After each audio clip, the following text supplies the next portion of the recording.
Bring. Bring. Okay, good. Good. Lots of praise. Give him a little bit of play. Good. So right now we're working on the dumbbell retrieval. Now obviously we're using the dowel for now. So if there's any ill feelings with the training process, it's limited to the dowel and not the dumbbell. We'll have the dog hold the dowel while the handler steps away approximately a meter, and then he's going to call the dog to him, at which time the dog will leave the sit, come into position in front, and hold steady. Now, if there is a little bit of bump, it's okay for now. Eventually, we will clean that up. But right now, the main focus is to get the dog to actually hold the dumbbell tight or the dowel tight while in transit, coming towards the handler.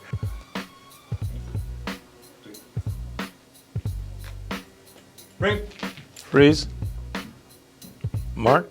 Take it. Treat. Good job. We're going to try another one right from there. Bring.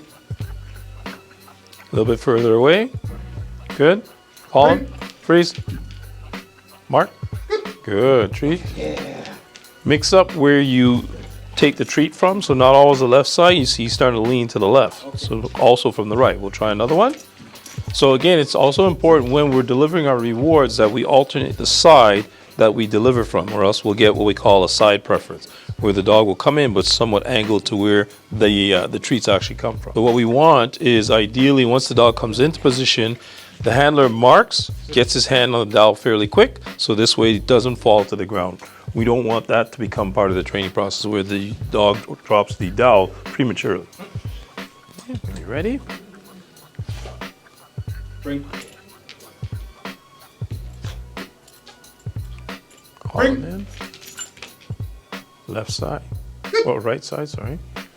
Nice. Good. Lots of praise and play. Very nice. Good job. That's good. And so again, we spend a great deal of time on the dowel before we get to the dumbbell.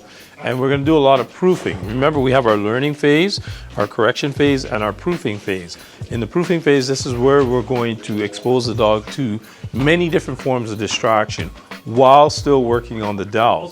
So this way now, once we get on the dumbbell, if we have to correct, it's very minimal. This is why we spend so much time working with the actual dowel itself. Let's try one more, and we're going to go a little bit further away and see what happens. Bring.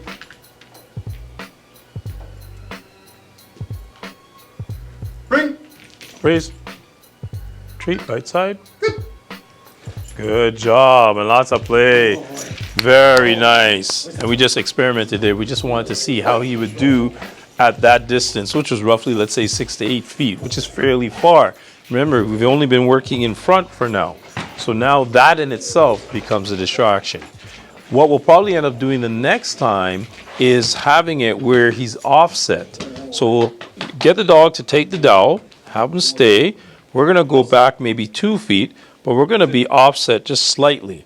And the dog now, we can have the leash in hand. We can guide the dog into position. Bring, boom, and he comes in center. What it is in trial, sometimes when we throw the dumbbell, it may bounce to either right or left side.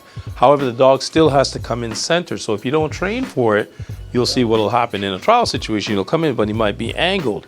So in the way of training and proofing, we're going to actually offset the dowel or the dumbbell and get the dog, sorry, with the dowel, and get him to understand he's got to come in straight each time, whether it's from the right side or the left side.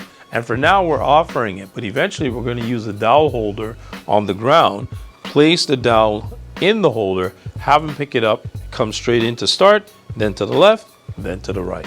Again, that is proofing, that's adding distraction, that's making your dog bomb-proof.